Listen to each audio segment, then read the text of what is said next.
ගුවන් ෆියචර් මයින්ඩ්ස් YouTube channel එකට ඉතාමත් ආදරයෙන් ගෞරවයෙන් පිළිගන්නවා. අද දවසේ අපි කතා කරන්න යන්නේ විශේෂම කාරණාවක් ගැන. ඒ නිසා මේ වීඩියෝ එක මුල ඉඳලා අවසානය වෙනකන් ඔයා හරියටම අරගත්තොත් ඔයාට ඔයාගේ ජීවිතේ නතර වෙලා තියෙන තැනින් වෙනසක් ගන්න ලොකුම පිටුවහලක් මේ වීඩියෝ කරා වට ලබා ගන්න පුළුවන්. ඒ වගේම ඔයාගේ ආදායමට වඩා ඔයාගේ වියදම වැඩි වෙලා තියෙනවා නම් ඔයා මාසේ ගන්න ආදායමෙන් ඔයාට දෙයක් ඉතුරු කරගන්න බැරිව කළමනාකරණය කරගන්න බැරිව තියෙනවනම් ඒකට මොකක්ද හේතුව කියන එකත් මේ වීඩියෝ එක තුල අපි කතා කරනවා. ඒ නිසා මේක ගොඩක් ලෝකයේ තුල ප්‍රබල වෙනසක් කරපු පොතක් ආශ්‍රයෙන් තමයි දවසේ අපි කතා කරන්න යන්නේ. අපි බලමු මොකක්ද මේ පොත කියලා. මේ Rich Dad Poor Dad පොත එහෙම නැත්නම් රොබර්ට් ටී කියෝසාකි මහත්මයා විසින් ලියපු මේ දුප්පත් පියා ධනවත් පියා කියන පොත ආශ්‍රයෙන් තමයි මේක අපි අද කතා කරන්න යන්නේ. එතකොට මේකේ පොත් සීරීස් එකක් තියෙනවා. ඉතින් එතනින් පළවෙනි පොත තමයි Rich Dad Poor Dad පොත. ලෝකයේ මිලියන 32කට වඩා අලි වෙච්ච ලෝකයේ තුල දුප්පත් මිනිස්සු ධනවත් මිනිස්සු කරපු ප්‍රබලම පොතක් විදියට මේ පොත සලකනවා. මේකේ ප්‍රධානම මාතෘකාව විදියට කතා කරන්නේ ධනවත් මිනිස්සු තමන්ගේ දරුවන්ට මුදල් ගැන උගන්වන දේ සහ දුප්පත් මිනිස්සු නොකරන දේ. ඉතින් මේක ඔයා හරියට අවබෝධ කරගත්තොත් ඇයි කෙනෙක් දුප්පත් වෙන්නේ, ඇයි කෙනෙක් ධනවත් වෙන්නේ? මෙන්න මේ මාතෘකාව මේ කතාව තමයි මේක තුල හරියටම පැහැදිලි කරන්නේ. ඉතින් අපිට දන්නවා ලෝකයේ තුල ගත්තොත් 99%ක්ම ඉන්නේ දුප්පත් මිනිස්සු. ඒක හැම රටකම හැම සමාජයකටම පොදු කාරණා. පොඩි පිරිසක්. ඒ කියන්නේ 100ට එකක් වගේ තමයි ධනවත් මිනිස්සු මේ ලෝකයේ තුල ඉන්නේ. අපි බලමු මොකද්ද මේකට බලපාලා තියෙන ප්‍රබලම හේතුව කියලා. රයිට්. අනිවාර්යයෙන්ම මේ වීඩියෝ එක බලද්දි ඔයා පොතක් පෑනක් ළඟට ගන්න. මොකද මේ කතා කරන කරුණු ටික නිකන් වීඩියෝ එක අහන් හිටියට ඔයාලට මතක තියෙන්නේ නැති වෙන්න පුළුවන්. ඒ නිසා මේ කතා කරන දේවල් නෝට් එකක් දාගෙන ඔයාට ඒක වෙනම තැනක ඔයාගේ වැඩ කරන තැනක ඔයාගේ මේස් එක ආව රයිට්. ඔයාට පුළුවන් ඒක සමහර print out එකක් අරගෙන අලවල තියාගන්න. එතනින් ඔයාට පුළුවන් මේ දේවල් නැවත නැවත රිපීට් කරලා ඔයාගේ ලයිෆ් එකේ ඒ චේන්ජ් එක ඔයාට කරගන්න. එතකොට කවුද මේ රොබර්ට් ටී කියෝසාකි කියලා කියන්නේ? රොබර්ට් ටී කියෝසාකි මහත්මයා කියන්නේ මූල්‍ය උපදේශකවරයෙක්, ඒ වගේම කතුවරයෙක්, ආයෝජකයෙක්, ව්‍යාපාරිකයෙක්. මේ වෙද්දි එයාගේ ජීවිතේ ව්‍යාපාර ශේෂ්ත්‍රය හරහා තමන්ගේ අත්දැකීම් වලින්ම ඒ ජීවිතේ වෙනස කරගෙන අද වෙද්දි ගොඩක් කතුවරයෙක් විදියට තමයි එයා මේ වෙද්දි වැඩ කරගෙන යන්නේ. එතකොට එයාගේ මේ පොත් සීරීස් එකේ පළවෙනි පොත තමයි මේ Rich Dad Poor Dad කියලා පොත. මිලියන 32ක්. බලන්න ලෝකයේ තුල මිලියන 32ක් පිටපත් අලේ වෙච්ච පොතක්. රටවල් 109ක භාෂා 51කට මේ පොත පරිවර්තනය වෙලා තියෙනවා. ඒ වගේම නිව්යෝක් ටයිම්ස් පුවත්පතේ එක දිගට අවුරුදු 6ක් බෙස්ට් සෙලර්, ඒ කියන්නේ වැඩිම සේල්ස් කියපු පොත විදිහට මේ පොත හඳුන්වලා දීලා තියෙනවා. ඉතින් ඒ නිසා මේක පොඩියට ඔයා ගන්න එපා. මේක ගොඩක් ප්‍රබල වෙනසක් ජීවිතේ කරගන්න පුළුවන් පොතක්. එතකොට මේ පොතේ කියන්නේ තමන්ගේ මූල්‍ය අනාගතය පාලනය කරගන්න බලාපොරොත්තු වෙන ඕනම කෙනෙක්ට ධනවත් පියා දුප්පත් පියා පොත ආරම්භක ලක්ෂයක් කියලා කියනවා. ඉතින් ඔයා බලාපොරොත්තු වෙන්නේ අනාගතයේ තව අවුරුදු 5කින් මිලියන කෙනෙක් වෙන්න නම් හරි. එතකොට එතනින් එහාට ඔයාගේ ජීවිතේ ෆ්‍රීඩම් එක, නිදහස කියන එක ළඟා කරගන්න නම් මේක ඔයාගේ ජීවිතේ ඔයා තියෙන පළවෙනි අත්පොත, පළවෙනි පියවර වෙන්න පුළුවන්. රයිට්. ඒ නිසා මේක අවබෝධයෙන් ගන්න. මේකේ සිංහල පරිවර්තනයේ තියෙනවා ධනවත් පියා දිනුදු පියා කියලා. ඒකත් ඔයාට අවශ්‍ය නම් අරගෙන කියවන්න පුළුවන්.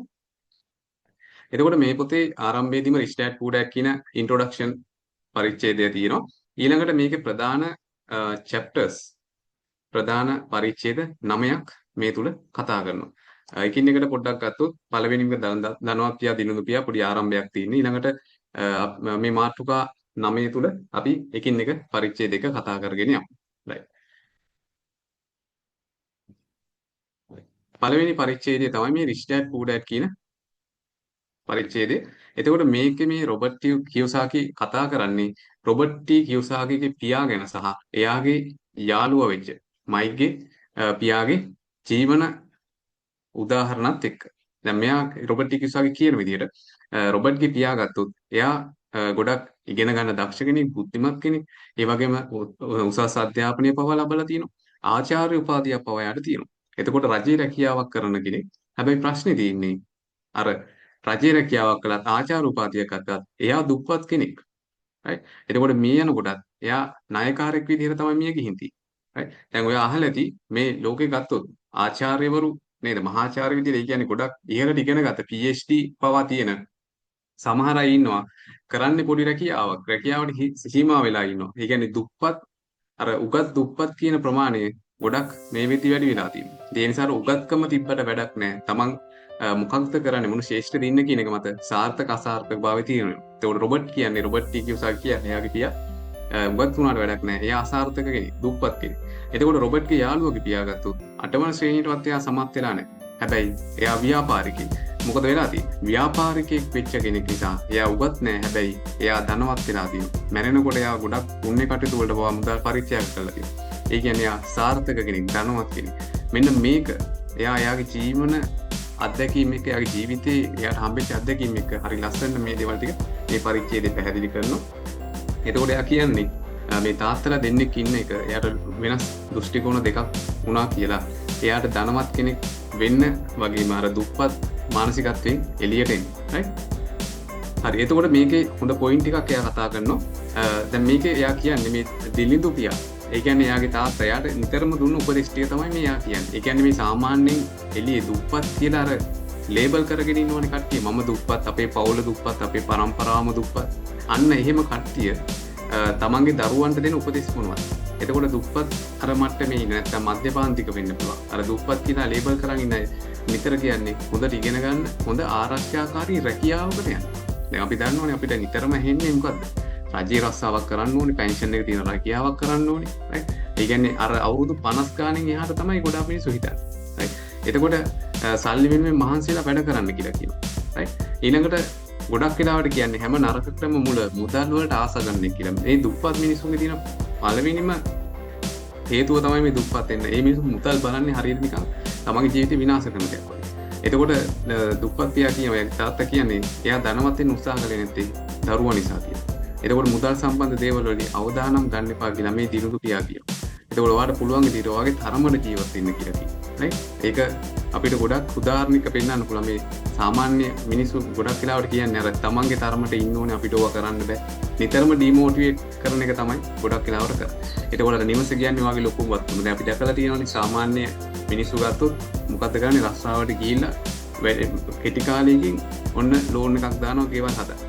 ඒ වගේ කෝටි ගානකට ලක්ෂ ගානකට අර ලෝන් වලට හිරවිවි ගෙවල් හදලා අන්තිමට අර ගෙයින් ආදායමක් ගන්නෙත් නෑ. අර ලෝන් එක ජීවිත කාලෙම ගෙවන එක තමයි කරන්නේ.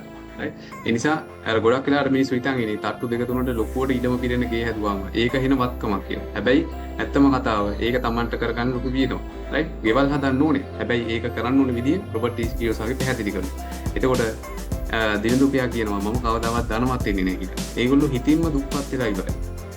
ඊළඟට මුදල් වලටම මාසෙනේ මුදල් ප්‍රශ්නයක් කරගන්න එපා කියලා තමයි ගොඩක් වෙලාවට මේ දිනුදු පියා කියන්නේ නැත්නම් දුප්පත් මානසිකත්වයයි කතා කරන්නේ. ඒකෝට ධනවත් අය එයාගේ ධනවත් පියා කියන්නේ දැන් රොබර්ට් කියන්නේ එයාගේ යාළුවාගේ තාත්තා කියන්නේ එයාලට නිතර හොඳට ඉගෙන ගන්න කියලා කියනවා. හැබැයි එයා කියන්නේ ඉගෙන ගන්න කියලා රස්සාවක් කරන්නේ නෙමෙයි හොඳ සමාකම මිලට ගන්න පුළුවන් කියලා එයා කියන හොඳට ඉගෙන ගන්න. ඒ කියන්නේ ව්‍යාපාරිකයෙක් වෙන්න පුළුවන්. එතකොට සල්ලි ඔයා වෙනුවෙන් වැඩ කරන්න සලස්වන්න. ධනවත් පියා කියනවා සල්ලි ඔයා වෙනුවෙන් වැඩ කරන්න සලස්වන්න. සල්ලි වෙනුවෙන් වැඩ කරන්න නෙමෙයි. සල්ලි ඔයා වෙනුවෙන් වැඩ කරනවා.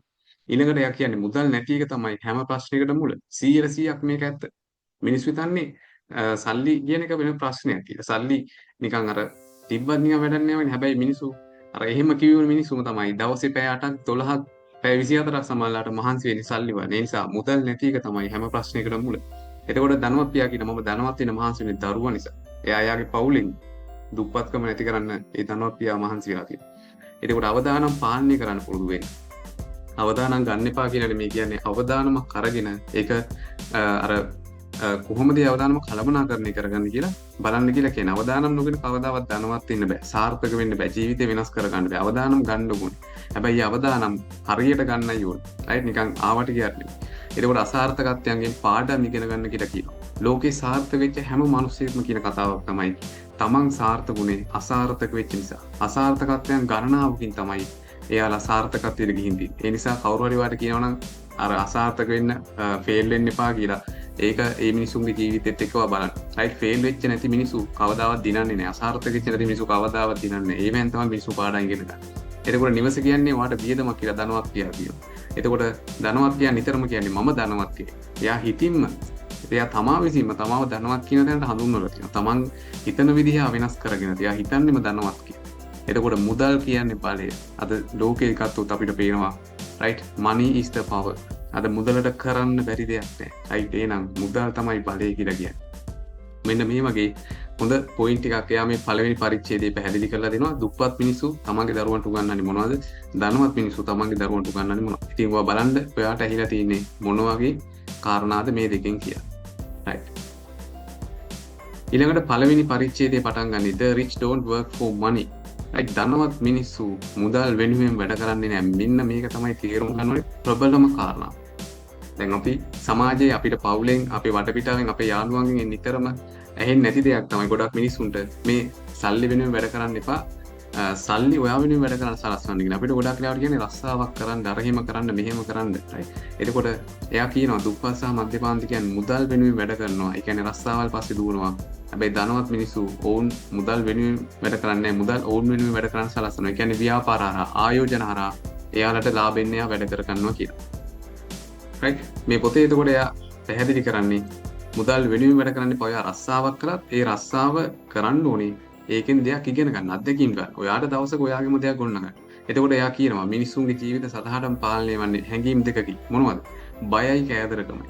මිනිස්සු මාර බයයි වෙනස් වෙන්න. මිනිස්සු මාර බයයි අලුත් දෙයක් කරන්න. right. මිනිස්සු මාර බයයි තමන්ගේ ජීවිතේ ගොඩනගා ගන්න. අවදානම් ගන්න බයයි මිනිස්සු. right. ඒකනේ රස්සාවට හිර වෙලා ඉන්නේ මිනිස්සු. right. පුදුම විදිහට බයයි. රස්සාව නැති වෙයි කියලා බයයි. right. ඒ රස්සාව වැඩි කරගන්න කියලා ඩිග්‍රී පස්සේ යනවා. right. මාර දේවල් ටිකක් කරනවා. තමන්ගේ ජීවිතේ අර පුදුම බයකින් මිනිස්සු ජීවත් වෙන්නේ.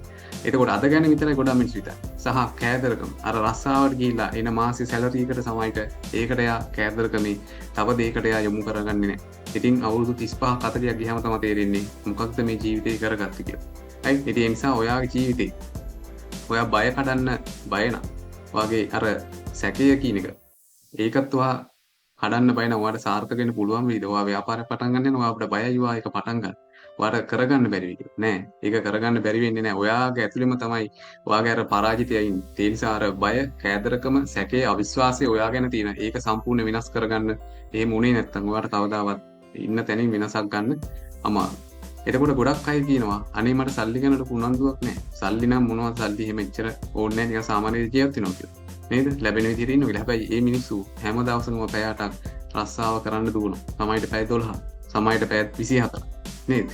ඉතින් ඒ නිසා ඔයා ලෝකෙට සවන් දෙද්දි මිනිස්සු වාට කියන හැම දෙයක්ම ඔයා ඇක්සෙප්ට් කරන්න යන්න එපා. මොකද මේ මිනිස්සු දිහා බලන්න ඔයාට උපදෙස් දෙන්නේ ව්‍යාපාරිකයෝ. ඔයාට උපදෙස් දෙන්නේ මාසෙට ලක්ෂ 10කට වඩා, ලක්ෂ 20කට වඩා මුදලක් හොයන අයද? right. ආයෝජකයෝ. නැත්තම් රුපියල් 25000, 35000, 50000 වෙන මිනිස්සු නම් ඔයාට උපදෙස් දෙන්නේ ඔයා උපදෙස් ගන්නේ. right. මොකද වෙන්නේ? ඔයා හැමදාම දුප්පතෙක් තමයි. දෙවෙනි පරිච්ඡේදයක් කියනවා මූල්‍ය සාක්ෂරතාව ඉගෙන ගන්න ඕනේ ඇයි කියලා. ඔයා කොපමණ මුදලක් උපයනවද කියන එක නෙමෙයි වැදගත් වෙන්නේ. ඔයා කොපමණ මුදලක් ඉතුරු කරනවද? ඒකෙන් කොපමණ මුදලක් ඔයා ළඟ තියා ගන්නවද? කොච්චර මුදලක් ඔයා ආයෝජනය කරලා නැවත ඒක රිටර්න් ගන්නවද? එන්නේ ඒක තමයි වැදගත් වෙන්නේ කියලා රොබර්ට් ටී කියෝසාකි කියනවා දෙවෙනි පරිච්ඡේදයේ. එතකොට එයා කියනවා ධනවත් මිනිස්සු වත්කම් අත්පත් කරගන්නවා. දුප්පත් සහ මධ්‍යපන්තික මිනිස්සු වත්කම් කියලා වගකීම් අත්පත් කරගන්නවා. දැන් ධනවත් මිනිස්සු පෙන්වන්නේ නැහැ තමන් ධනවත් කියලා. එයාලා සාමාන්‍ය විදිහට සැහැල්ලුවෙන් ඉන්නේ. හැබැයි අර දුප්පත් මධ්‍යපාන්තික මිනිස්සු නිතරම කරන්නේ මොකද? ඇඳුම් පැළඳුමෙන් කන බොන දෙයින් පවා එයාලා තමන් සල්ලි තියනවා මේ අපිට සල්ලි තියෙනවා අපි සල්ලි කාර මිනිස්සු කියලා නිකන් පෙන්වන්න යනවා සෝබනේට ජීවත් වෙන්න. right. ඒ නිසා ඒ මිනිස්සු ධනවත් වෙන්නේ නැහැ කියලා රොබර්ට් ටී කියෝසාකි කියනවා. එතකොට පුද්ගලයෙක් ඉහළ අධ්‍යාපනය ලබා වෘත්තීයමය වශයෙන් සාර්ථකවද මූල්‍ය වශයෙන් නූගත් විය හැකියි. අර මම කලින් කිව්වා වගේ උකත් දුප්පත් මිනිස්සු ගොඩක් ඉන්නවා. right. මේ ලෝකේ ධනවත් වෙලා ඉන්නේ බිලියන පති වෙලා ඉන්නේ මිලියන පති වෙලා ඉන්නේ 185කට වඩා ගොඩක් ඉගෙන ගත්ත මිනිස්සු නෙවෙයි, ඩිග්‍රී කරපු මිනිස්සු නෙවෙයි, PhD තියෙන මිනිස්සු නෙවෙයි. තමන්ගේ බුද්ධිය පාවිච්චි කරපු මිනිස්සු. තමන්ගේ ජීවිතේ වගකීම ගත්ත මිනිස්සු. තමන්ගේ ජීවිතේ වේදනාව කියන එක තේරුම් ගත්ත මිනිස්සු right. ඒ මිනිස්සු තමයි ඉස්සරහට ගිහින් තියෙන්නේ. එතකොට එයා තව දුරටත් පැහැදිලි කරනවා වත්කමක් කියලා කියන්නේ right මොකක්ද කියන එක, වගකීමක් කියන්නේ මොකක්ද? මෙන්න මේකවා හරි ලස්සනට ඔළුවට දාගන්න මොකක්ද මේ කතාව. එතකොට එයා කියනවා මේ වත්කමක මුදල් ප්‍රවාහ රටාව. එතකොට මේක බෙදෙනවා ඉන්කම් එක කෙනෙක්ගේ ආදායම ඉන්කම් එක, ඒ වගේම එක්ස්පෙන්සස් කෙනෙක් කරන වියදම්, ඒ වගේම like ඉන්කම් ස්ටේට්මන්ට් එක කියන්නේ ආදායම් ප්‍රකාශය. එතකොට ඊළඟට බැලන්ස් ෂීට් එකේ තියෙනවා ඇසට් ලයබිලිටි, වත්කම් සහ වගකීම්. එතකොට වත්කම් කියන්නේ ඔයාගේ පර්ස් එකට මුදල් ගලාගෙන යන දෙයක්. ඔයාට ආදායම් ගෙනල්ලා දෙන දෙයක්. ආදායම ගත්තොත් ඒක උඩ ඉන්කම් කියන එක තියෙනවා. ඒකට වත්කමක් ඔයාලට තියෙනවා නම් වත්කම් කියන්නේ මොනවද? ඔයා ගාව තියෙන ඉඩමක් වෙන්න පුළුවන්. ඒක රෙන්ට් කරලා ඔයාලට මුදලක් මාසෙට ගන්න පුළුවන්. ඔයා ගාව තියෙන බිල්ඩින් එකක් ගොඩනැගිල්ලක් ඔයාලට රෙන්ට් කරලා මුදලක් ගන්න පුළුවන්. ඒ වගේ ඔයාලට මුදල් එන දෙයක් නැවත. ඒවට වත්කම් කියලා කියනවා. එතකොට වගකීමක් කියන්නේ ඔයාගෙන් මුදල් එළියට යන දෙයක්.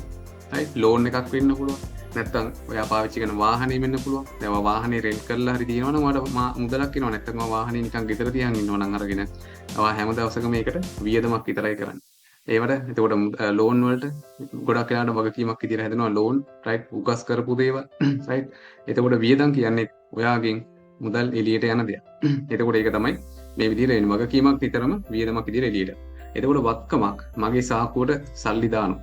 වගකීමක් මගේ සාකුවේ මුදල් එළියට අයින් කරනවා. right මේක සරලව තේරුම් ගත්තොත් ඔයාලට මේක තේරුම් ගන්න පුළුවන්. එතකොට මෙන්න මෙතන පැහැදිලි කරනවා දුප්පත් මිනිස්සෙගේ මුදල් ප්‍රවාහ රටාව. මොකක්ද තියෙන්නේ? රස්සාවක් කළා එයා කීයක් හරි මාසෙට අර ගන්නවා වැටුපක් ගන්නවා. ඒක වියදම් විදිහට එයා වියදම් කරනවා. මොනවටද වැඩිම වියදම් කරන්නේ? බදු විදිහට. right එතකොට කුලී ගෙවන්න. ගෙවල් ගොඩක් වෙලාවට කුලියට තමයි ජොබ් කරන අය ගොඩක් වෙලාවට right කුලියට ගෙවන්න ඕනේ. කෑම බීම වලට වියදම් කරන්න ඕනේ. ගමන් වියදම් වලට බස් එකේ යන්න වාහන වල යන්න වියදම් කරන්න ඕනේ. ඇඳුම් පැළඳුම් වලට වියදම් කරනවා. මේක තමයි දුප්පත් මිනිස්සුගේ මුදල් ප්‍රවාහය. දුප්පත් මිනිස්සු වත්කම් අත්පත් කරගන්න යන්නේ. ඒ සල්ලි නැති හින්දා නෙමෙයි. මේ මිනිස්සු මේවා තේරුම් ගන්න. මේ මිනිස්සු වෙනස් වෙන්න කැමති නෑ. එතකොට අර මධ්‍යපාන්තික කියන කෙනෙක්ගේ රටාව මොකක්ද? ඔය මැනේජර්ස්ලා එක්සිකියුටිව් ලෙවල් එකේ ඉන්න අය. දැන් අර සල්ලි තියනවා කියලා පෙන්වන්න උත්සාහ කරන අය ඉන්නවා. එතකොට ඒගොල්ලෝ රැකියාවෙන් ආදායමක් ගන්නවා. ඒගොල්ලෝ මොකක්ද කරන්නේ? අර උකස් වලට එතකොට ලෝන් වලට කායක ගන්න ෆිනෑන්ස් කරලා ලීසින් කරලා එතකොට ගෙවල් හදන්නේ ලෝන් දාලා එතකොට සමහරට ඉස්කෝල වියදම් වෙන්න පුළුවන් ක්‍රෙඩිට් කාඩ් වල විශේෂයෙන්ම මධ්‍යපාන්තික කරන වැඩ තමයි ක්‍රෙඩිට් කාඩ් පාවිච්චි කරන ඒවට ලොකු පොලියක් අවසානයේ කරන්න ගෙවන්න වෙනවා වියදම් විදිහට මෙන්න මේ විදිහට වගකීම් විදිහටයි වියදම් විදිහටයි ලොකු මුදලක් මේ මධ්‍යපාන්තික අයගෙන් එළියට යනවා සල්ලි විදිහටයි ඒවා අර තමන්ගේ වාහනේට ගත්ත ලෝන් වෙන්න පුළුවන් ගයක් හදන්න ගත්ත ලෝන් වෙන්න පුළුවන් අර මේ වියදම් විදිහට මෙහෙම එළියට යනවා මධ්‍යපාන්තික. එතකොට ධනවත් අයගේ කොහොමද? එයාලා ආදායම් ගන්නවා. ඒ වගේම ඒ ආදායමක් අරගෙන එයාලා කරන්නේ වත්කම් හදන එක. එයාලා දීපල මිලදී ගන්නවා. දීපල වෙළඳාම් කරන. එතකොට ෂෙයා මාකට් එයාලා කරනවා. එතකොට මොනවා හරි තව විවිධ ගිවිසුම් හරහා right ඒ විදිහට මොකද්ද කරන්නේ? එයාලා වත්කම් හදලා ඒ තුලින් නැවත ආදායම් ගන්නවා. එතකොට කුලි මොනවා හරි ගොඩනැගිල්ලක් කුලියට දීලා ආදායම් කරනවා. ඊළම බදු දීලා ආදායම් කරනවා. ෂෙයා මාකට් එකේ ෂෙයාස් අරගෙන ඒවෙන් ප්‍රතිලාභ ගන්න. ඒකට මනි මාකට් වලින් එයාලා අරගන්නවා. එතකොට අර වගකීම් විදිහටයි වියදම් විදිහටයි බොහොම පොඩි මුදලක් තමයි එයාලගේ පර්ස් එකෙන් එළියට යන්නේ. right? එයාලා නිතරම පර්ස් එකට මුදල් එන දෙයක් තමයි කරන්නේ. right? ඉතින් මෙන්න මේක තමයි වෙනස වෙන්නේ. එතකොට දුප්පත් කෙනෙක්ට රැකියාවෙන් එන ආදායම විතරයි. එයාලා වත්කම් හදාගන්නේ නැහැ. එයාලා ලොකුවට වගකීම් නැහැ. සමහරට අර ලෝන් වලට ඉර වෙන අය ඉන්නවා. දුප්පත් මිනිස්සු නැත්තම් ගොඩක්ම කරන්නේ දුප්පත් මිනිස්සු. අර රත්තරන් බඩු හැමදාම උකස් දීතිය තමයි කීයක් හරි ගන්න. right වියදම් වැඩි. එතකොට මධ්‍යපාන්තික කෙනෙක් රැකියාවක් කරනවා. එයාලා වත්කම් හදන්න ගොඩක් වෙලාවට අර වියදමක් විදියට එයාලගෙන් එළියට යනවා. එතකොට ධනවත් මිනිස්සු ආදායමක් ගන්නවා. ඒකෙන් නැවත එයාලා වත්කම් හදනවා. ඒ නිසා අර වියදම් කියන එක එයාලට ගොඩක් අඩුයි. ඉතින් දුප්පත් කෙනෙක්ගේ වත්කම් නැහැ වගකීම් ගොඩක් නැහැ. හැබැයි අර ලෝන් ගත්තොත් තියෙනවා වියදම වැඩි ඉතුරුවක් නැහැ. මධ්‍යපාන්තික කෙනෙක්ට වත්කමක් නැහැ. වගකීම් ගොඩක් තියෙනවා. වියදම් වැඩි ඉතුරුවක් නැහැ. ධනවත් කෙනෙක්ට වත්කම් තියෙනවා වගකීම් අඩුයි වියදම් අඩුයි ඉතුරුම් වැඩි ආයෝජන වැඩි මේක තමයි වෙනස. ඔයා බලන්න දැන් ඔයා ඉන්නේ මොන කොටසෙද කියලා. right එතකොට ඇයි ධනවත් මිනිස්සු තවත් ධනවත් වෙන්නේ? දැන් ඔය සමාජය කියන්නේ නේද අරුන්ට නම් සල්ලි තියෙනවා ඒ මිනිස්සුන්ට හැමදාම සල්ලි එනවා උන් තව තවත් ධනවත් වෙනවා. ඇයි මෙහෙම වෙන්නේ? ඒ හේතුව තමයි ධනවත් මිනිස්සු වත්කම් මිලදී ගන්න එක වත්කම් හදන්නේ වියදම් අඩුයි. එතකොට අර මධ්‍යපාන්තික හා දුප්පත් මිනිස්සු ඇයි තව තවත් දුප්පත් වෙන්නේ? ආදායම වැඩි වෙද්දි තව තවත් එයාලා වියදම් වැඩි කරන එක කරන්නේ. වගකීම් වැඩි කරගන්න එක කරන්නේ. වත්කම් හදන්නේ නැහැ. right. එතකොට රොබර්ට් ටී කිසාල් කියනවා ඔයා රැකියාවක් විතරක් කරන කෙනෙක් නම් ඔයා 3 දෙනෙක්ට සේවය කරනවා කියලා. ඒ මොකද්ද? එයා කියන්නේ ඔයා රැකියාවක් කරනවා නම් ඔයා රැකියාව කරන ආයතනයට සේවය කරනවා. හරිනේ? රැකියාව කියන්නේ ආයතනයකට සේවය කළා තමයි ඔයා මුදලක් ගන්න. ආ රැකියාව කරන ආයතනයට සේවය කරන්න වෙනවා. ඊළඟට රජය වෙනුවෙන් සේවය කරනවා. රජය වෙනුවෙන් සේවය කරනවා කියන්නේ වැඩිපුරම බදු ගෙවන්නේ කවුද? රැකියාව කරන සාමාන්‍ය මිනිස්සු. right ආහාර පාන වලින් එදිනෙදා අත්‍යවශ්‍ය බඩු වලින් තෙල් වලින් පෙට්‍රල් නේද ඒ වගේ එතකොට වෛද්‍ය වියදම් අධ්‍යාපනික ඔය හැම එකකම බදු එකතු කරලා තිනවා වැඩිපුර කියන්නේ කවුද මේ රැකියාවක් විතරක් කරන මිනිස්සු තුන්වෙනිවට බැංකුව වෙනුවෙන් සේවය කරනවා කියලා කියනවා ඒ කියන්නේ ලෝන් අරගෙන තියනවනම් ෆිනෑන්ස් අරගෙන තියනවනම් ලීස් දාලා තියනවනම් ඔයාලා ඒවට ගෙවන්න ඕනේ කියලා රොබර්ට් ටී කිව්සාගේ කියනවා බලන්න එතකොට සාමාන්‍ය මිනිස්සු කොච්චර වීදමක් කරන්න ඕනද කියලා. එතකොට ධනවත් මිනිස්සු වත්කම් මිලට ගන්නවා, දුප්පත් මිනිස්සු වීදම් කරනවා විතරයි. මධ්‍යපාන්ති කියන්නේ වත්කම් කියලා වගකීම් තමයි මිලට ගන්න. right. එතකොට තුන්වෙනි චැප්ටර් එක කියන්නේ ඔයාට නිදහස ඕන නම්, ඔයාට ධනවත් වෙන්න ඕන නම් ඔයාගේම ව්‍යාපාරයක් ගැන සැලකිලිමත් වෙන්න.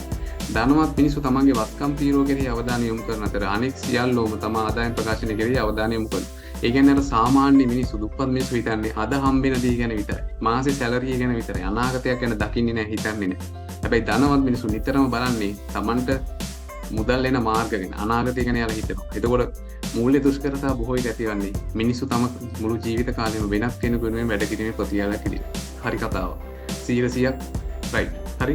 එතකොට රැකියාවක් හැම දවසකම රැකියාව කරන මිනිස්සෙක්, තම කවුරු හරි වෙනුවෙන් වැඩ කරන මිනිස්සෙක් හැම දවසකම ඉන්නේ ඒ මිනිස්යාගේ සීමාව. ඒ කියන්නේ කවුරු හරි කෙනෙක් ගෙවන මුදලට එයා සීමා වෙනවා. මාසෙට රුපියල් 25000ද 35000ද 50000ද 75000ද ලක්ෂයකමාරක් වෙන්න පුළුවන් නේද? ඉතින් මැනේජර් කෙනෙක් වුණා එයාට එන ඉන්කම් එක සීමා වෙනවා. ડોක්ටර් කෙනෙක්, ලෝයර් කෙනෙක්, ඉංජිනේර් කෙනෙක්, ලෝයර්ස්ලා නම් තමන්ගේ දෙයක් කරොත් එයාලා මුදල් හොයනවා. එතකොට ඉංජිනේර් කෙනෙක්, ඇකවුන්ටන්ට් කෙනෙක් වෙන්න පුළුවන්. විධායක ශ්‍රේණියේ රැකියාවල් කරන තැන ඉඳලා සිකියුරිටි කෙනෙක් වෙනකම්ම රැකියාවකට සීමා වෙලා ඉන්නවා නම් තමන්ගේ ආදායම සීමා සහිතයි. එතකොට ඔයාගේම ව්‍යාපාරය ගැන හිතන්න පටන් ගන්න කියලා රොබෝටික් කියවසාවි කියනවා. ඔබේ දිවා කාලයේ රැකියාව තබා ගන්න. නමුත් පෙරකම් නෝ සැබෑ වත්කම් ඉදිරි ගැනීම ආරම්භ කරන්න. එයා කියන්නේ ජොබ් එකක් කරන්න එපා කියන එක නෙමෙයි. ජොබ් එක කර ඔයා ඔය දක්ෂ වෙන්න ඕනේ තමන්ගේම දෙයක් ගොඩනගා ගන්න. ඒක තමයි මේ තුන්වෙනි චැප්ටර් එකේ කියන්නේ mind your own business. right.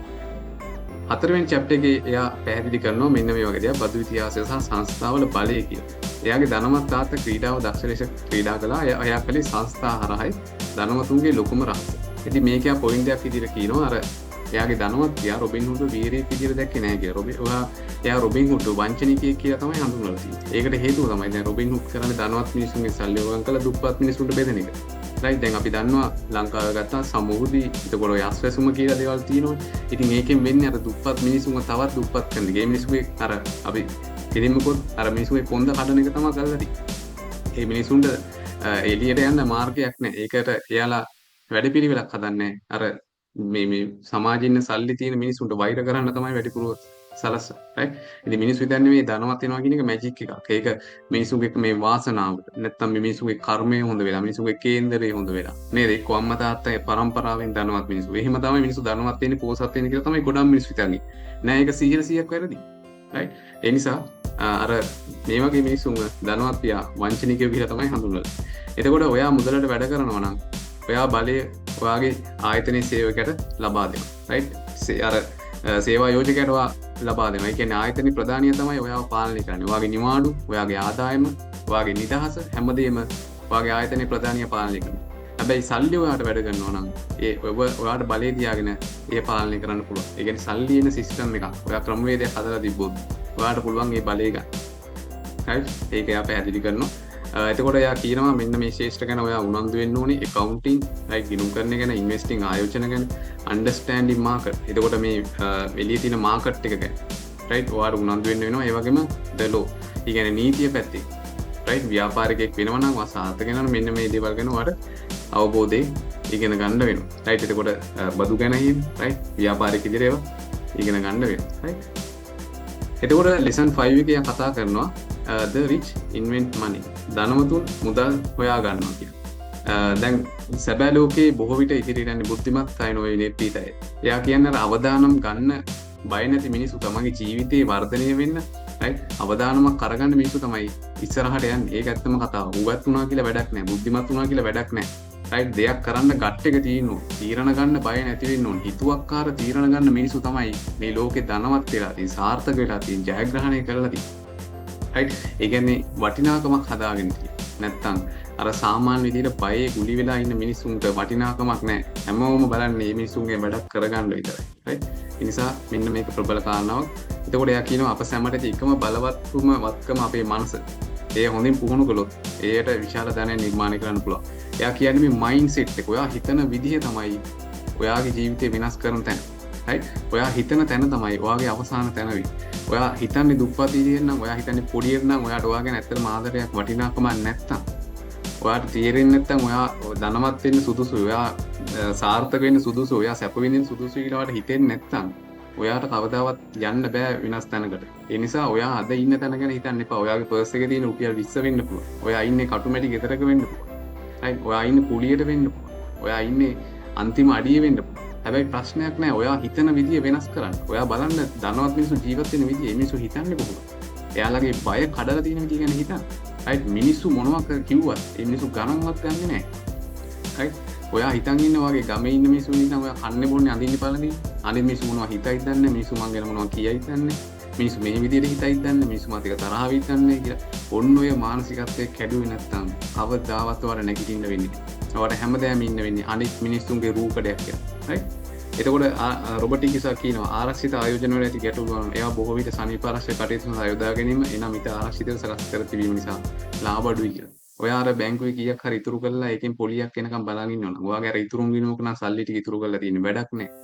right? තේරුමක් නැහැ. ඇයි ඒක ධනය වර්ධනය වෙන්නේ නැහැ. ඒ නිසා මෙන්න මේ ටික ඔයා තේරුම් ගන්න ඕනේ. right? එතකොට එයා කියනවා තව කාරණා තුනක් ගැන ඔයා තේරුම් ගන්න ඕනේ. ඒ කියන්නේ මිනිසුන්ට මිස් වෙන මිනිසු කරන්නේ නැති දේවල් ගැන ඔයා අවධානය දෙන්න ඕනේ. එතකොට මුදල් වර්ධනය කරගන්න අවධානය දෙන්න. එතකොට අර ස්මාර්ට් මිනිස්සුන්ව එකතු කරගෙන ඒ තුල සංවිධානගත වෙන්න ඔයා දක්ෂ වෙන්න කියලා කියනවා. right? විශේෂයෙන්ම මිනිස්සු ආශ්‍රය කරද්දී ආශ්‍රය කරන මිනිස්සු මත ඔයාගේ ජීවිතේ තීරණය වෙනවා. එකක් තමයි ඔයා හිතන විදිය, දෙවෙනි එක තමයි ආශ්‍රය කරන මිනිස්සු මත ඔයාගේ ජීවිතේ තීරණය වෙනවා. ඉතින් ඒ නිසා විශිෂ්ට අවස්ථාවන් ඔයාකට ඇස් වලින් පේන්නේ නැහැ. ඔයාගේ මනසින් තමයි දකින්න ඕනේ. right? ඊළඟට එයා කියනවා ඔයා කරන්නේ මොකක්ද කියලා දන්නේ නැත්නම් ඒ සූදුවක් නෙමෙයි. ඔයා කරන දේ ඔයා දන්නවා නම් ඒ සූදුවක් නෙමෙයි. ඔයා කරන දේ මුදල් විසිකර යාඥා කරන්නේ නම් ඒ සූදුවක්. ඇත්තම කතාවද බලන්න ලොතරැයි කොච්චර ගන්නවද කියන මිනිස්සු. එළියේ සමාජෙ ලක්ෂ ගාණක් ඔය ලොතරැයි ගන්නවනේ. right? මොනවද තනිකර සූදුවක්. right? එතකොට කැසිනෝ වලට මිනිස්සු සල්ලි වියදම් කරනවා තනිකර සූදුවක්. right? ඉතින් මේ වගේ දේවල් කරන්න ගියොත් එයා කියන්නේ මේවා තනිකර සූදු කියලා. right? අර යාඥා කර කර ඉන්නව මට අද හම්බෙයි හිට හම්බෙයි. right? වැඩක් නැහැ. ව්‍යාපාර වලින් තමයි ධනවත් වෙන්න පුළුවන් හරියට ඒක පාවිච්චි කරොත්. right? ඔයත් ඉන්න අර ලොතරැයි මානසිකත්වය නම් නිකන් එකපාර නිදාන අරන් ගොඩ යන්න වගේ නම් ඔයා හැමදාම එකම තැන. එයා ලෙසන් නම්බර් 6 එකේ කියන්නේ ඉගෙන ගන්න වැඩ කරන්න මුදල් වෙනුවෙන් වැඩ කරන්න එපා. ජොබ් එකක් කරන්න කියලා එයා කියනවා. හැබැයි අර හැමදාම ජොබ් එකට බැඳිලා ඉන්න එපා. right? දැන් එයාගේ උගත් තාත්තට රැකියා සුරක්ෂිතතාවය තමයි හැමදේම උනේ. ඒ කියන්නේ රජ්‍ය රස්සාවක් කරන්න කියන්නේ රැකියාවේ සුරක්ෂිතතාවය බලන්නේ. හැබැයි වැඩක් තියෙනවා. ඔය රජ්‍ය රස්සාවල් කරන මිනිස්සු හැමදාම ඉන්නේ නෙගටිව් එකේ. රජ්‍ය ආයතනයකට ගිහිල්ලා බලන්න. මේ මිනිස්සු අර ඉන්න විදිහ, කතා කරන විදිහ, හැසිරෙන විදිහ පවා අර තේරෙනවනේ ඒක රජයේ තැනකට ගියාම වැඩක් කරගන්න. මිලෝ අර කියන්නේ නේද මිලෝ රහක් නැහැ කියලා. හරි මුදාසින වැඩක් නැහැ. හරි රස්සාව තිබෙල වැඩක් නැහැ ආදායමක් නැත්නම්. ඒතකොට ධනවත් කියා කියන්නේ ඉගෙන ගන්න තමයි ඒ රස්සාවක් කරන්න ඕනේ. අත්දැකීම් ටික ගන්න. රොබර්ට් කියෝසාකි කියනවා ඔයා ගොඩක් දේවල් ගැන ටිකක් හරි දැනගන්න ඕනේ. ඒක යාගේ ධනවත් කියා කිව්ව දෙයක්. ඒකත් මේ ඇලිලා ඉන්න එපා. right? එතකොට ජොබ් කියලා කියන්නේ අර just over bro කියන එකේ කෙටි යෙදුමක් කියලා. right? ඒක තමයි ඒක කියන්නේ. එතකොට සාර්ථකත්වයට අවශ්‍ය කරන ප්‍රධාන කළමනාකරණ කුසලතා තුනක් කියනවා. එකක් තමයි මුදල් ප්‍රවාහ කළමනාකරණය, පද්ධති කළමනාකරණය සහ පුද්ගලයන් කළමනාකරණය කියන එක. ඒ කියන්නේ ඔයාගේ මුදල් ආදායම් වියදම් ගැන ඔයා දැනුවත් වෙන්න ඕනේ. වගකීම් ගැන වත්කම් ගැන දැනුවත් වෙන්න ඕනේ. එතකොට සිස්ටම් එකක් හදන්න ඔයා දක්ෂ වෙන්න ඕනේ. ඒ වගේම මේ සිස්ටම් එක තුළ මිනිස්සු වැඩ කරන්න සලස්වන්න ඔයා දක්ෂ වෙන්න ඕනේ. ඒක තමයි මෙතන යා කියනවා ව්‍යාපාරිකයෙක් වෙනවා. right. chapter 7 එකේ යා කියනවා බාධක ජය ගන්න. එතකොට ධනවත් සහ දුප්පත් පුද්ගලයෙකු අතර ඇති ප්‍රධාන වෙනස නම් ඔවුන් බිය කළමනාකරණය කරන ආකාරය. එයා කියනවා මිනිසෙක් ෆේල් වෙන්න, අසාර්ථක වෙන්න, පරාජය වෙන්න ප්‍රධාන කරුණු පහක් බලපං. එකක් තමයි බය, අනිත් එක තමයි හැම දවසකම යාලා දොස් කියන එක, තුන්වෙනි එක කම්මැලිකම, හතරවෙනි එක නරක පුරුදු, පස්වෙනි එක අහංකාරය. ඉතින් මේක ගැන යා ටිකක් පැහැදිලි කරනවා. බය කියලා කියන්නේ බොහෝ දෙනෙකුට මූලික වශයෙන් ජයග්‍රහණයක් නොලැබෙන්නේ මුදල් අහිමි මේ වේදනාව ධනවත් වීමේ සතුටට වඩා බෙහෙවින් වැඩි බව. මේක 100%ක් ඇත්ත. ගොඩක් මිනිස්සු ලැබෙන දෙයට වඩා අර තමන්ගෙන් නැති වෙන තියෙන දේ ගැන තමයි හිතන්නේ. right? ලක්ෂ 100ක් උපයන්න පුළුවන් නම් ව්‍යාපාරයක් පටන් අරගෙන ඒ මිනිස්සු ඒක නෙමෙයි හිතන්නේ. ව්‍යාපාරේ පටන් අරගෙන කරගන්න බැරි වුණොත් එයා ව්‍යාපාරේ පටන් ගන්න යන ලක්ෂ 2 ගැන ලක්ෂ 3 ගැන තමයි වොරි වෙන්නේ. right? ඉතින් මෙන්න මේක නිසා මිනිස්සු වෙනස් වෙන්නේ නැහැ. ධනවත් වෙන්නේ නැහැ. ඒ නිසා බය අඩු වෙන්නේ නැත්නම් ඔයාට එකම තැන ඉන්න වෙනවා. එතකොට අසාර්ථකත්වයේ ජයග්‍රහණයට ආශාවාදයක් ලබා දෙනවා. අසාර්ථකත්වයේ පරාජිතයන් පරාජය කරනවා. ඒ නිසා එක මිනිසෙක් සමාජයට ව්‍යාපාරයක් පටන් ගන්න අසාර්ථක වුණොත් සමහර මිනිස්සු එතනින් එහාට යන්නේ නැහැ. හැබැයි දක්ෂ අර නිතරම තමන්ගේ වේදනාව තමන්ගේ හීනයට යන්න ඕනේ මගේ ජීවිතය වෙනස් කරගන්න ඕනේ කියලා අර වේදනාව දැනෙන මිනිස්සු මොකද කරන්නේ? අසාර්ථකත්වයෙන් ඉගෙනගෙන තව තවත් ඉස්සරහට යනවා. එතකොට ඊළඟට එයා පැහැදිලි කරනවා මේ කම්මැලිකම නිසා මිනිස්සු ධනවත් වෙන්නේ නැහැ, වෙනස් වෙන්නේ නැහැ කියලා. right? ඉතින් අර ඒක දරා ගන්න බෑ කියලා අර නෙගටිව් විදිහට හිතන මිනිස්සු හැමදාම එකම දන්නේ. ඊළඟ නරක පුරුදු. right? ඉතින් මෙන්න මේ කාරණා ටික එයා පැහැදිලි කරනවා. ඉතින් මේක ඔයා බලන්න ඔයාගේ තියෙන පුරුදු මොනවද? ඔයා හිතන විදිය මොකද්ද කියලා. ඒකත් එක්ක ඔයාට වෙනස් වෙන්න පුළුවන්. right? එතකොට chapter 8 කියනවා ආරම්භ කරන්න කියලා. අර හැම තැනකම රත්තරන් තියෙනවා කියලා මේ රොබර්ට් ටියුසාගේ කියනවා. හැබැයි ඒක ගොඩක් අය දකින්න පුරුදු වෙලා නැහැ. එයා කරුණු 9ක් කියනවා. අර යථාර්ථයට වඩා උතුම් හේතුවක් හොයාගන්න. නිකම් පොඩියට හිතන්න එපා. right? ඔයා හිතනවා නම් මිනිස්සු සාර්ථක වෙලා තියෙන්නේ තමන්ගේ ආසාව පස්සේ ගිහිල්ලා කියලා තමන්ගේ හීනේ පස්සේ ගිහිල්ලා කියලා නෑ. ඒක පැහැදිලිවම නෑ. ආසාව නෙමෙයි මිනිස්සෙක් සාර්ථක කරන්නේ ධනවත් කරන්නේ. ඒ මිනිස්යාගේ තියෙන වේදනාව. right? දුප්පත් මිනිසෙක් ධනවතෙක් කරන්නේ ඒ මිනිස්යාට දැනෙන වේදනාව. ඒ කියන්නේ ධනවත් වෙන්න ඕනේ කියන වේදනාව, ධනවත් වෙනා නැහැ කියන වේදනාව. මේ විලාවේ Tamanට ජීවිතේ ලැබෙන දේවල් ගැන සෑහීමකට වෙන්න බැරි වේදනාව. right? වේදනාව තමයි මිනිසුන්ව දිනවන්නේ. වේදනාව තමයි මිනිසුන්ගේ ජීවිත වෙනස් කරලා තියෙන්නේ, සාර්ථක කරලා තියෙන්නේ, ධනවත් කරලා තියෙන්නේ. ඔයාට ඔයා ගැන වේදනාව දැනෙන්නේ නැත්නම්, ඔයා කන බොන විදිය ගැන, ඔයාට අඳින්න පාන දින්න ඕන විදිය ගැන, ලක්සරි ලයිෆ් එකක් ගැන ඔයාට දැනෙන්නේ නැත්නම් ඒ වේදනාව ඔයාට ඒක නැහැනේ තාම කියලා. ඔයාට ඒක දැනෙන්නේ නැහැ කියන්නේ ඔයා කවදාවත් වෙනස් වෙන මිනිසෙක් නෙවෙයි. right? ඒ නිසා දිනපතා තේරීම් කරන්න. ඔයා ආශ්‍රය කරන මිනිස්සු ගැන, ඔයා කන බොන විදිය, ඔයා දවසේ මොනවද කරන්නේ, ඔයා කරන වැඩ ටික ගැන. right? ඔයා පුදුම විදියට තෝරන්න ඕනේ. ඒකෝට මිතුරන් ප්‍රවේශමෙන් තෝරගන්න. අනිවාර්යෙන්ම ආශ්‍රය ගන්න කවුද? right? ඔයා CT100 පදින පිරිසක් එක්ක හිටියොත් ඔයත් පදින CT100 එකක්. ඔයා ත්‍රිවිල් පදින සෙට් එකක් එක්ක හිටියොත් ඔයා පදින ත්‍රිවිල් එකක්. හැබැයි ඔයා BMW පදින මිනිස්සු 5 දෙනෙක් එක්ක නම් ඔයා ඉන්නේ. 6 වෙනියට BMW එකේ ඉන්නවා. ඒ හින්දා අර කියන්නේ නේද? රාජඩියොත් එක්ක උගුස්සොත් එක්ක පියාඹන්න ඕන නම් පාතයොත් එක්ක රංචු ගන්න එක නවත්තන්න. මේ සමාජේ වැඩි හරියක් ඉන්නේ පාත්තේ, තාරහවු. right? වැඩක් නැහැ ජීවිත නිකන් මැරිච්ච ජීවිත. ඒ හින්දා එතනින් වෙනස් වෙන සමාජයට වගේ පවුල ගත්තත් එහෙම වෙන්න. හැබැයි ඔයාට ඕනේ ඉහළට යන්න නම් ධනවත්ව ආශ්‍රය කරන්න නම් ඔයාගේ ෆෝන් එකට කෝල් එන්න ඕනේ මිලියනස් ලගින්. ඔයා පදින වාහනේ මිලියන් වලින් එකක් නම් අන්න ඔයාට සිද්ධ වෙනවා ආශ්‍රය කරන මිනිස්සු වෙනස් කරන්න. එතකොට ඉක්මනින් ඉගෙන ගන්න දක්ෂ වෙන්න. right? ඉගෙන ගැනීම තමයි ධනවතෙක් කරන්නේ. learn before earn. උපයන්න පෙර ඉගෙන ගන්න. එතකොට ස්වං විනය. right? වා වෙනන කෙනෙක් නම් ඔයා ගන්න තීරණ ඔයාටම ක්‍රියාත්මක කරන්න බැයි නම්, සමහරවිට ඔයා ගන්න තීරණම ඔයාම කඩනවා නම් ඔයාට කොන්ද පරණ චරිතයක් වෙනවා ඔයා. right? මිනිස්සුව ගණන් ගන්නේ නැහැ. මිනිස්සුන්ට වටිනාකමක් දෙන්නේ නැහැ. ඒ නිසා හොඳ විනයක් හදාගන්න. ඔයා හිතන විදිය, කන බොන විදිය, හැසිරෙන විදිය, hina වෙන විදිය බව. right? ඒක තියෙනවා ලෙවල් එකක්. ඒවා ෆලෝ කරන ධනවත් මිනිස්සු කොහොමද hina වෙන්නේ, කතා බහ කරන්නේ, ඇවිදින්නේ. right? ඒවා පවා හදා ගන්න ඕන ඩිසිප්ලින් එක කියන්නේ ප්‍රබල කාරණාවක්. එතකොට හොඳ උපදෙස් වල බලය. නිතරම සාර්ථක මිනිසුන් උපදෙස් වලට අහුම්කම් දෙන්න. ධනවත් මිනිසුන්ගේ ජීවිත කතා හොයන්න. right? එතකොට කිසිවක් නොමැතිව යමක් ලබා ගැනීම බලය. ඒ කියන්නේ කොහොමද ඔයා දක්ෂ වෙන්න ඕනේ අර වෙන දේවල් අරගෙන අත්දැකීම් වලින්. right? කොහොමද කරගන්න කියලා අර කොහොමද දෙයක් ලබා ගන්න. සමහර මේක ගත්තොත් අර law of attraction ගැන. right? විශ්ව ආකර්ෂණ නීති මේ සබාධමේ තියෙනවා මේ වගේ ඉගෙන ගන්න ලොකු දේවල් ටික. right? ඉතින් අර කිසිම වීදම් කරන්නේ නැතුව සමහර දේවල් අපිට ආකර්ෂණය කරගන්න පුළුවන්. විශ්ව ආකර්ෂණ නීතිය වගේ දේවල්. right? ඒව ෆලෝ කරන්න අවධානය යොමු කිරීමේ බලය, ફોකස් එක. right? ඔයා අවධානය දෙන දේට තමයි ඔයාගේ ශක්තිය වැය වෙන්නේ. ඔයා නිතරම අර ඔයාගේ බෝයිෆ්‍රෙන්ඩ් ගැන, ගර්ල්ෆ්‍රෙන්ඩ් ගැන කවුරු හරි ආව දාලා ගිය කෙනෙක් ගැන ඔයා හිතේ ඉන්නවා නම්, ඔයාට නැති වෙච්ච දෙයක් ගැන හිතේ ඉන්නවා නම්, ඔයා එන්න නෙගටිව් වෙනවා. ඔයා එන්න මනස පිරිහෙනවා. ඔයා කඩා වැටෙනවා. ඔයාගේ ශක්තිය නැති වෙලා යනවා. ඒ හින්දා අවධානය දෙන්න ඔයාට ඕනේ දෙයට. right? එතකොට ඔයා ඉගෙන ගත්ත දෙයක් තව කෙනෙක්ට උගන්වන්න. එතකොට ඔයාට ලැබෙනවා. ඒ කියන්නේ ඔයා තව කෙනෙක්ට කියලා දෙනවා නම් දෙයක්, ඔයාට නැවත ඒකේ රිටර්න් එකක් හම්බ වෙනවා. right? අපි අහලා තියෙනවානේ දෙන දේ වගේම ඒකට රිටර්න් එකක් හම්බ වෙනව නැවත කියලා. ඒ නිසා පුළුවන් තරම් දැනුම මිනිසුන්ට දෙන්න, පුළුවන් තරම් උදව් කරන්න පුළුවන් වෙලාව උදව් කරන්න. කිසිවක් බලාපොරොත්තු වෙන්න එපා. අනිවාර්යෙන් ඒක රිටර්න් එක ඔයාලට දවසක ලැබෙනවා. right? මේ වගේ කාරණා ටිකක් තියෙනවා.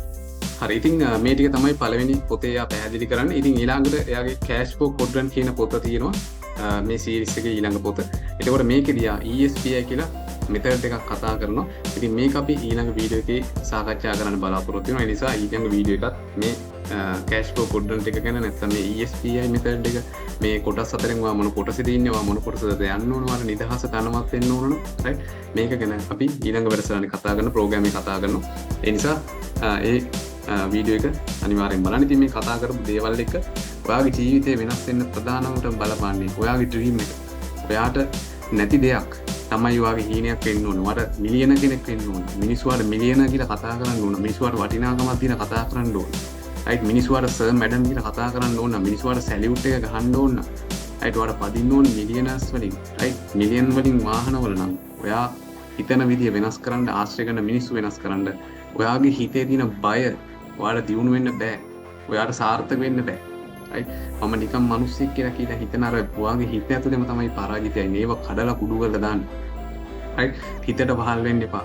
ඔයාගේ හිත ඇතුලේ ඉන්නවා හිඟන්නෙක් වගේම අර සිංහෙක්. රයිට් අන්නේ සිංහයාට පණ දෙන්න.